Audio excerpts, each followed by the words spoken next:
Rafiki yangu, shalom. Mungu akubariki.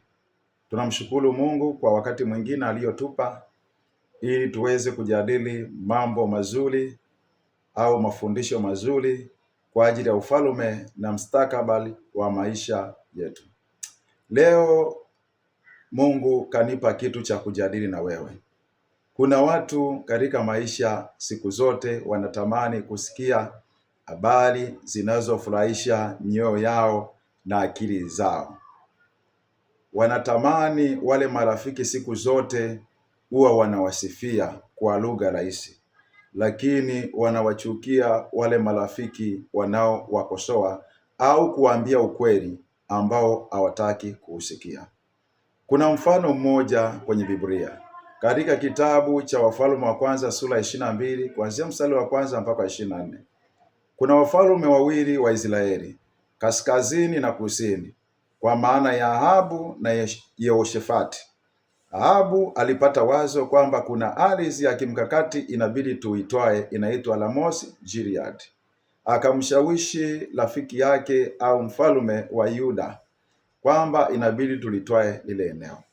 Kama ulivyokuwa utamaduni, watumishi hawa hawakufanya mambo pasipo kumuuliza Mungu, kwa sababu Mungu ndiye aliyeongoza safari yao.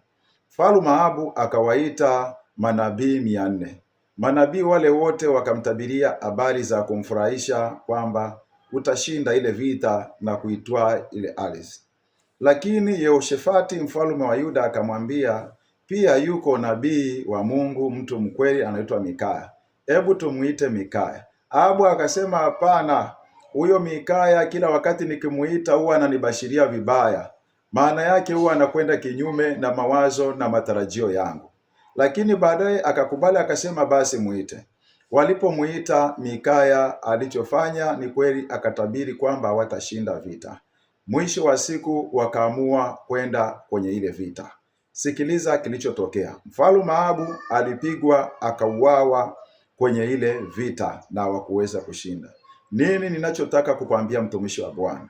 Ili uweze kufanikiwa katika maisha yako, lazima ujaribu kusikiliza sauti, mawazo au mashauri yanayoumiza moyo wako, wakati mwingine yako kinyume na mawazo na matarajio yako.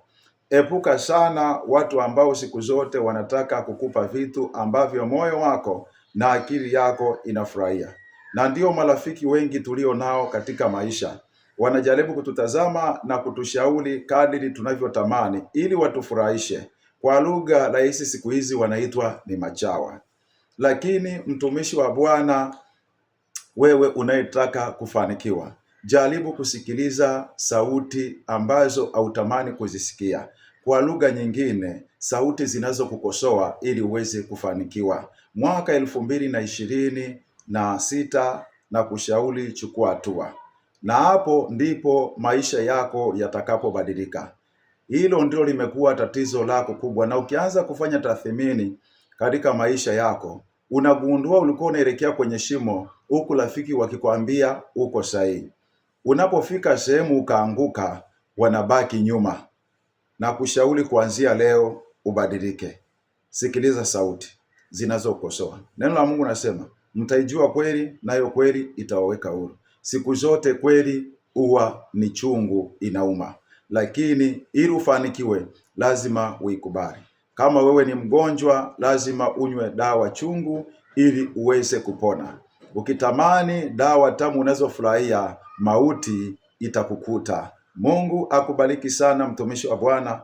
Unapoendelea kufurahia mafundisho haya mazuri na hizi video, usisahau kusubscribe na kushare. Mungu akubariki. Shalom. Asante.